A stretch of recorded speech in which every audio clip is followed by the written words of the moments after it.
சுமானக்கா மக்களே, என்ன மக்களே, நான் சொன்னது சரியா இருக்கா? நான் தான் சொன்னேன்ல, இந்த வீட்டுக்குள்ள தண்ணி பழத்துக்கான தப்பை நீங்க எவ்வளவுதான் எடுத்து சொன்னாலும் அந்த தண்ணி பழம் தன்னோட தப்பை ஏத்துக்கவே மாட்டார். நீங்க எவ்வளவுதான் முக்கி சொன்னாலும் நான் ரைட்டு தான், நீங்க தான் தப்பு அப்படின்னு சொல்லிட்டு தன்னோட தனி உலகத்துல இருந்து போராடிட்டு இருப்பாரு. அந்த வகையில இந்த ரெண்டாவது ப்ரோமோ ரிவ்யூல நான் ஒரு விஷயத்த சொல்லியிருந்தேன். தண்ணி பழம் அவரோட சட்டை கிரீடத்தெல்லாம் கலத்தி போட்டு போறவரு அரோரா கிட்டயும் கன்னியவர்கள்ட்ட ஒரு மாதிரி சண்டை செய்யறாங்க. அப்ப இதை வச்சு பார்க்கும்போது தண்ணி பழம் வீட்டுக்குள்ள ஏதோ பஞ்சாயத்து பண்ணியிருக்காரு. அந்த பஞ்சாயத்தை அரோரா வந்து தட்டி கேட்டிருக்காங்க. அரோரா தட்டி கேட்டதுனால அரோராக்கு ஆப்போசிட்ல தண்ணி போல ரூடா பேசியிருக்காரு. அதனால தான் அந்த பிரச்சனை வெடிச்சிருக்கு. அப்ப அந்த இடத்துல தலைவியா இருக்க விஜய் பார்வதி ஏதோ விஷயத்த சொல்லியிருக்காங்க. அதனால தான் அந்த தண்ணி போல எல்லாத்தையும் கலத்தி போட்டு போதுன்னு சொன்னேன். அதே மாதிரி தான் நடந்திருக்கு. வீட்டுக்குள்ள இப்ப தான் அந்த சண்டை போயிட்டு இருக்குது. பட் இங்க ஒரு சின்ன மாற்றம் மட்டும் இருக்குது. விஜய் பார்வதி தண்ணி பழத்துக்கு ஒரு பெரிய முட்டா கொடுத்துட்டு இருக்காங்க. உட்கார்ந்து முட்டுறாங்க, எப்படியாச்சும் தண்ணி பழத்தை காப்பாத்திரன்னு சொல்லிட்டு உட்கார்ந்து முட்டிட்டு இருக்காங்க. பட் இங்க அரோரா ரொம்ப சிம்பிளா, ரொம்ப அப்படி அழகா அப்படி விஜய் பார்வதி தண்ணி பழத்தை எக்ஸ்போஸ் பண்ணிட்டு இருக்காங்க. அரோரா கால்ல இருந்து மாஸ் பண்ணிட்டு இருக்காங்க. என்னன்னா வியானாவை எக்ஸ்போஸ் பண்ணி விட்டாங்க. இப்போ என்னன்னா தண்ணி பழத்தையும் நம்ம விஜய் பார்வையை உட்கார்ந்து எக்ஸ்போஸ் பண்ணியிருக்காங்க. எனக்கு தெரிஞ்சு இந்த தண்ணி பழம் ராஜ்யாங்கம் வந்து உடஞ்சிரும் நான் நினைக்கிறேன். ஏன்னா அந்த அளவுக்கு வீட்டுக்குள்ள பஞ்சாயத்துகள் போயிட்டு இருக்கு. என்னென்ன விஷயங்கள் அப்படிங்கறத மொத்தமா பார்த்தறலாம். சோ வீடியோக்குள்ள போறதுக்கு முன்னாடி மறக்காம இந்த வீடியோ லைக் பண்ணிட்டு சேனலை சப்ஸ்கிரைப் பண்ணி எனக்கு கொஞ்சம் உதவியா இருக்கும். மறக்காம லைக்கை போட்டுக்கோங்க. நீங்க போடுற ஒவ்வொரு லைக்கும் தான் நம்ம வீடியோவை ஒரு 10 பேருக்கு சஜஸ்ட் பண்ணோம். ஸோ முடிஞ்ச அளவுக்கு லைக்கை போட்டு சேனலை சப்ஸ்கிரைப் பண்ணிக்கோங்க. இந்த பிரச்சனை எங்க ஸ்டார்ட் ஆகுது தெரியுமா ப்ரோ? இந்த டாஸ்க் ஆரம்பிச்சோடனே ஒவ்வொருத்தரையா வெளியே இருந்து தூக்கிட்டு வருவாங்கல்ல, அந்த தேர்ல வச்சு தூக்கிட்டு வருவாங்கல்ல, அப்படி தூக்கிட்டு வந்து நம்ம விஜய் பார்வை இறக்குறாங்க. ஓகேவா? விஜய் பார்வை இறக்கணுன்னே விஜய் பார்வை பத்தி அங்க ஒரு இன்ட்ரோ மாதிரி கொடுப்பாங்கல்ல, அந்த இன்ட்ரோ கொடுத்துட்டு இருக்காங்க. அப்படி கொடுக்கும்போது ஆப்போசிட்ல இருந்து நம்ம கானா வினோத் வந்து நம்ம தண்ணி பழத்தை பார்த்து ஒன்று சொன்னார். என்ன தெரியுமா? என்ன யம தர்ம ராஜர்லாம் நிக்காரு, அந்த யம தர்ம ராஜா ஏதாவது பேசுவாரா அப்படின்னு சொல்லிட்டு ஒன்று சொல்றாரு. ஏன்னா இவர் அப்படித்தான் இருக்கார். ஒரு சட்டையை போட்டுட்டு அந்த கதத்தை தூக்கி இப்படி வச்சுக்கிட்டு ஒரு மாதிரி மீசி ஒரு மாதிரி வரைஞ்சிக்கிட்டு அப்படிதான் நிற்கார். அப்ப எல்லாரும் சொல்றதுதான். ஓகேவா? இது வந்து ஒன்று உருவகெளிலாம் கிடையாது. இதெல்லாம் எவனா உருவகெளின்னு தூக்கிட்டு வந்தீங்கன்னா எனக்கு இதுக்கு மேல என்ன சொல்லணும் எனக்கு தெரியல. அவரோட கெட்டப் அப்படித்தான் இருக்கு. ஏன் பிக் பாஸே சொல்லியிருப்பாரு, நீங்க பார்க்க ராஜா மாதிரியா இருக்கீங்க, ராஜானா இப்படியா இருப்பாங்க, ராஜானா கொஞ்சமாச்சும் கரெக்டா இருக்கணும்னு சொல்லிட்டு பிக் பாஸே சொல்லியிருப்பாரு. அந்த மாதிரி தான் தண்ணி பழம் சுத்திட்டு இருக்காரு. அப்ப இந்த இடத்துல கானா வினோத் இப்படி சொன்னோன்னே தண்ணி பழம் என்ன சொல்லுவார் தெரியுமா? போடா கருவாயா, கரிசட்டி வாயா அப்படின்ற மாதிரி வார்த்தையை விடுவார். அந்த வார்த்தையை விட்டோன்னே அங்க ஆப்போசிட்ல கானா வினோத் சிரிச்சிட்டு தான் இருப்பார். ஓகேவா? ஆனா அந்த இடத்துல நின்று அரோரா என்ன பண்ணுவாங்கன்னா, அண்ணா அப்படி பேசாதீங்க, தப்பு அண்ணா, அப்படி பேசாதீங்கன்னு சொல்லிட்டு நம்ம தண்ணி பழத்தை பார்த்து சொல்லுவாங்க. இது தண்ணி பழத்தை ஏத்துக்க முடியாம ஒரே செகண்ட்ல நீ சும்மாரு என்ன உனக்கு அப்படின்னு சொல்லிட்டு ஒரு மாதிரி கத்தி இருப்பார். ஓகே, அந்த இடத்துல டப்புன்னு ஒரு மாதிரி வெடிச்சு அரோராக்கு நேரா கத்தி இருப்பார். இதுதான் பிரச்சனை. இங்கதான் பிரச்சனை ஸ்டார்ட் ஆயிருந்திருக்கு.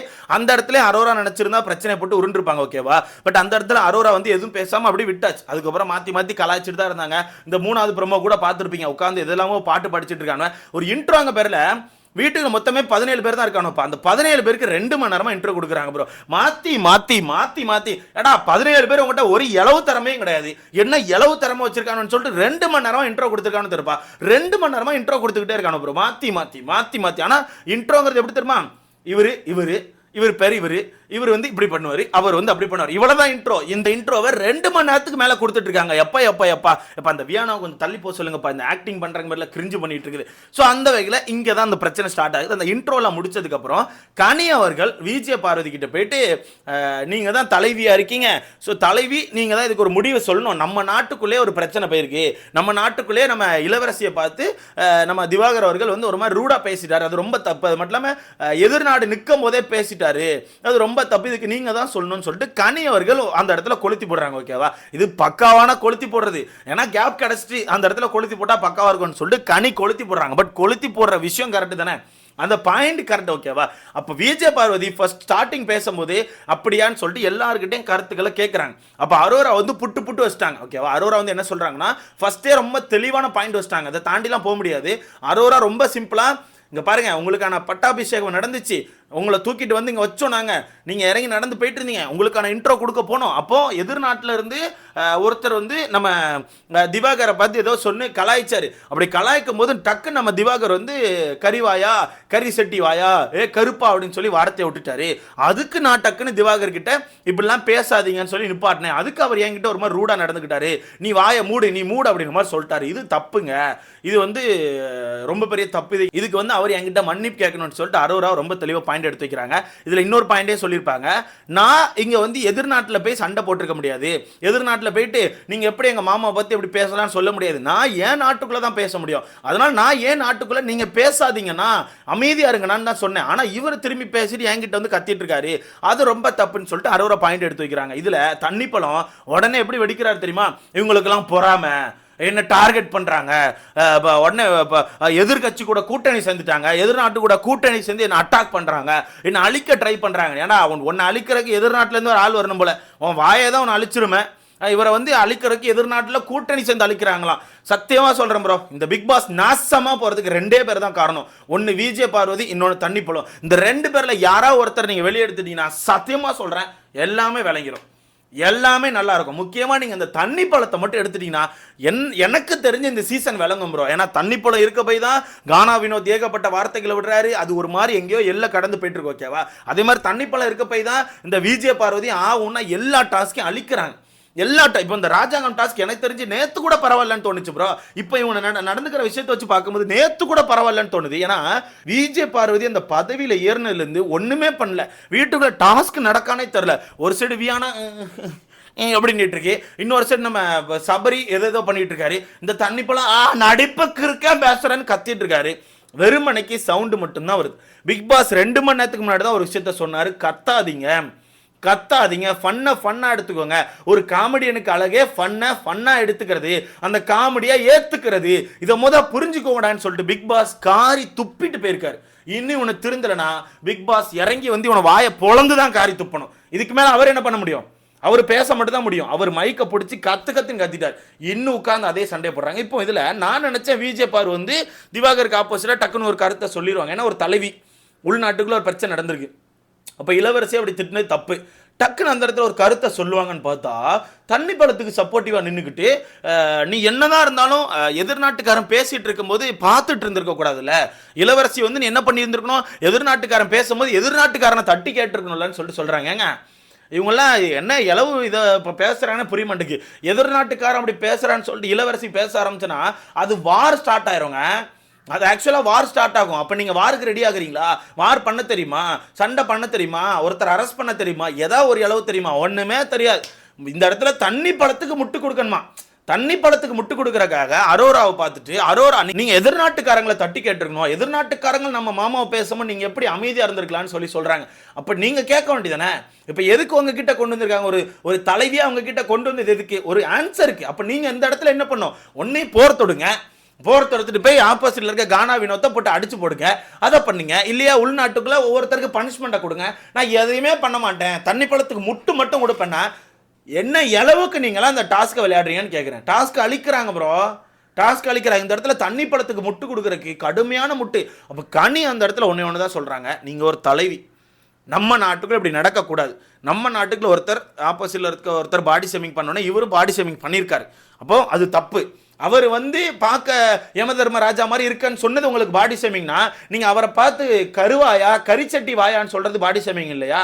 அது அவரோட அப்பியரன்ஸ் வச்சு தான் நீங்கள் பேசுறீங்க. நீங்களாச்சும் அவராச்சும் நீங்கள் போட்டிருக்க கெட்டப் வச்சு பேசினார், நீங்கள் ஓப்பனாகவே பேசுறீங்க. அது மட்டும் இல்லாமல் இன்னைக்கு காலையில் இந்த பாடி ஷேமிங் ஆரம்பிச்சது தண்ணி பழம் தான். காலையிலே நம்ம வினோத்தும் தண்ணி பழமும் ஒரு மாதிரி பெட்ரூமில் உட்காந்து ஒரு இது பண்ணிட்டு இருந்திருப்பாங்க. அந்த டைம் இவர் என்ன எச்சு துப்பிட்டு இருக்காரு, சை கன்றாவி பிடிச்சவன் யாரு ப்ரோ இவன்லாம் எங்கே இருந்து ப்ரோன்னு எடுத்து போட்டிருக்காங்க. அந்த தண்ணி பழம் ஆக்டிங் பண்ணுறாங்க பேரில் வாய் வழியாக எச்சு எடுத்துக்கிட்டு அப்பா. காலையிலே இவங்க கானா வினோத்தும் தண்ணி பழமும் ஒரு சண்டை போட்டிருப்பாங்க. அந்த சண்டையில் கானா வினோத் தோசை டாபிக் மட்டும் தான் எடுத்திருப்பாரு. ஆனால் அங்கே தண்ணி பழம் தான் கருவாயா கரிசட்டி வாயான்னு சொல்லி வார்த்தையை விட்டார். ஓகேவா? ஸோ ஆரம்பிக்கிறது 2 பேரும் தான் ஆரம்பிக்கிறாங்க. ஆனால் முடிவில் மட்டும் வினோத்தை மட்டும் அடிக்கணும்னா அப்படி அதான் சொல்கிறேன், 2 பேரையும் வெளியே எடுத்துருங்க. 2 பேரும் வெளியே எடுத்துருங்க, இல்லை 2 பேரில் யாரையா ஒருத்தரை வெளியே எடுத்துருங்க. இல்லாட்டினா விளங்காது, இந்த சீசன் விளங்காது, நாசமாக போயிடும். அப்போ அந்த இடத்துல நான் நினச்சேன் விஜய் பார்வதி டப்புன்னு ஒரு முடிவு சொல்லுவாங்கன்னா, விஜய் பார்வதி தண்ணி பழத்துக்கு முட்டு கொடுத்துட்டு நீ தான் தப்பு, அரோரா தான் தப்பு, கனி தான் தப்பு, சாண்ட்ரா தான் தப்புன்னு சொல்லிட்டு இந்த பக்கம் திரும்பிட்டு இருக்காங்க ப்ரோ. அவங்க உட்காந்து பேசுகிற விதத்தை பார்க்கணுமே, அவங்கெல்லாம் தப்பு, நம்ம ராஜ்யத்தை கலாய்க்க பார்க்குறாங்க, நம்ம ராஜ்யத்தை கலைக்க பார்க்குறாங்க, நம்ம ராஜ்யத்தை விட்டு கொடுக்கக்கூடாது, பிளா பிளா பிளான்னு பேசிட்டு இருக்காங்க. எனக்கு தெரிஞ்சு சேரோட அடித்து கவுத்த போகிறாங்க விஜய் பார்வதியை. ஏன்னா விஜய் பார்வதி ராஜ்யத்தில் இருக்க எல்லாருமே சேர்ந்து அங்கே ஒரு கூட்டமாக பிளான் போட்டாச்சு. கனி, வியானா, அரோரா, சபரி இவங்க எல்லாம் சேர்ந்து ஒரு பிளானை போட்டு ராணியை தூக்குறதுக்கு முடிவு பண்ணிட்டாங்க. தலைவியை தூக்குறதுக்கு முடிவு பண்ணிட்டாங்க. அதாவது நம்ம விஜய் பார்வதியை. அப்படி ஒன்று நடந்துச்சுன்னா நல்லா இருக்கும். தூக்கி வெளியே கொண்டு போடுங்கப்பா, இல்லை ஜெயிலே கொண்டு அடைங்க. ஏன்னா சாண்ட்ரா சொல்லிட்டாங்க, ஒன்று தண்ணி பழத்தை அடைக்கணும், இல்லைன்னா நான் தலைவியை தூட்டி போய் அடைச்சிடுவேன்னு சொல்லிட்டு சாண்ட்ரா சொல்லிட்டு இருக்காங்க. ஏதாவது ஒன்று பண்ணுங்க, டாஸ்க் அழிக்காதீங்கடா, பார்க்க முடியலடா, வெறுப்பாக இருக்குடா, சத்தியமாக சொல்கிறேன். ஒரு மாதிரி வெறுப்பாக இருக்கு. ராஜாங்கம் டாஸ்க் மாதிரியே இல்லை. அவர் பிக் பாஸ் இவ்வளோ தூரம் பாடம் எடுத்த பிறகு கூட யாருமே உங்களுக்கான கேரக்டர் பண்ணாமல் கேரக்டர் பண்ணுறவங்க பேரில் ஓவர் டூ பண்ணுறீங்கன்னா வெறுப்பாக இருக்குடா. ஒரு சில பேர் கேரக்டர் பண்ண மாட்டேங்காங்க, ஒரு சில பேர் கேரக்டர் பண்ணேன்னு ஓவர் டூ பண்ணுறாங்க. இந்த தண்ணி பண்ணலாம் அவரோட கேரக்டரோடு இறங்கிட்டார். இறங்கி எதேதோ கத்திட்டு இருக்காரு, எதேதோ பண்ணுறாரு. கத்துறதே அவருக்கான திறமை நினைச்சிட்டு இருக்காரு ப்ரோ. அவரை நடிக்க சொன்னா கத்துறது அவரோட திறமை நினைச்சிட்டு இருக்காரு. இவர் நான் என்ன சொல்லன்னு எனக்கு தெரியல. அழிக்கிறாங்க, மொத்தத்தில் அழிக்கிறாங்க அப்படிங்கிறது உண்மை. ஸோ எனக்கு தெரிஞ்சு இதுக்கப்புறம் தான் விஜய் பார்வதி தண்ணி பழத்துக்கு ஏதாச்சும் ஆப்போசிட்டில் பேசுவாங்க. அப்போ தான் தண்ணி பழந்த சட்டையெல்லாம் கலத்தி போட்டுட்டு கிழிச்சிட்டு போவார்னு நினைக்கிறேன். ஏன்னா நைட்டு வந்து கனி அவர்களுக்கும் தண்ணி பழத்துக்கும் ஃபைட் இருக்க மாதிரி பார்த்தேன். நைட்டா இல்லை ஈவினிங் வருமானு தெரில, பட் ஃபைட் இருக்குது. இதில் தண்ணி பழம் இப்போவும் நம்ம விஜய் பார்வதி ஏற்றி தான் விட்டுட்டு இருக்காரு. அவங்கெல்லாம் நமக்கு ஆப்போசிட்டில் பேச நினைக்கிறாங்க, நம்ம விடக்கூடாது, நம்மளோட ராஜ்யம் அப்படி இருக்கணும், நம்மளோட ராஜ்யம் இப்படி இருக்கணும்னு சொல்லிட்டு இந்த 2 தற்கொலைகளுக்கும் தனியாக ஒரு ராஜ்யம் கொடுத்துருங்க. இந்த 2 தற்கொலைகளும் தனியாக தான் ராஜ்யம் பண்ணிட்டு போட்டு அதை தயவுசெய்து இந்த டாஸ்க்ல எடுத்துட்டு வராங்க. எல்லா டாஸ்க்கையும் அழிக்கிறதே இந்த 2 தற்கொலைகள் தான். உட்கார்ந்து டாஸ்கெல்லாம் அழிச்சிட்டு அவங்க மட்டும் தான் நியாயமா பண்ற மாதிரி பண்ணிட்டு இருக்காங்க. அந்த விக்ரம் நாடு வந்து அமைதியா இருந்தாலும் ஓகேவா இருக்கு, ஓகேவா அமைதியா இருக்குது, ஓகேவா இருக்கு. ஆனா இந்த தற்கொலை நாடு இருக்கு தெரியுமா, கன்றாவியா இருக்கு. ஒரு இலை ஒற்றுமை இல்லை, ஒன்றும் இல்லை. உன்ன வாமிட் எடுக்குது, துப்புது, சிரிக்குது, அழுது, என்ன பண்ணுதுன்னே தெரில இந்த நாடு. இது டாஸ்க்கானே தெரில. முக்கியமாக இந்த மாதிரி நல்லா வருது. இந்த மாதிரி தண்ணி பழத்தெல்லாம் எடுத்து போட்டு இந்த ஷோவை அழிச்சிங்க தெரியுமா, உங்களை சொல்லணும். டீம் உங்களை சொல்லணும். உங்களுக்குலாம் இது தேவை தான். இந்த மாதிரி ஒரு ஆளெல்லாம் எடுத்து போட்டு இந்த மாதிரி ஷோவில் வச்சு உங்களே நீங்கள் பேரை கெடுத்துக்கிட்டீங்க அப்படிங்கிறது தான் உண்மை. ஸோ பார்ப்போம் என்ன பண்ணுறாங்க. விஜய் பாரு ஏதோ பெருசாக அப்படி உட்காந்துக்கிட்டு அவரோட நாட்டை காப்பாற்ற போகிற மாதிரி தான். ஒரு முடிவெடுக்க தெரில. ராணி சாரின்னா தலைவி. அடுத்த வீட்டில் பார்ப்போம் கைஸ்.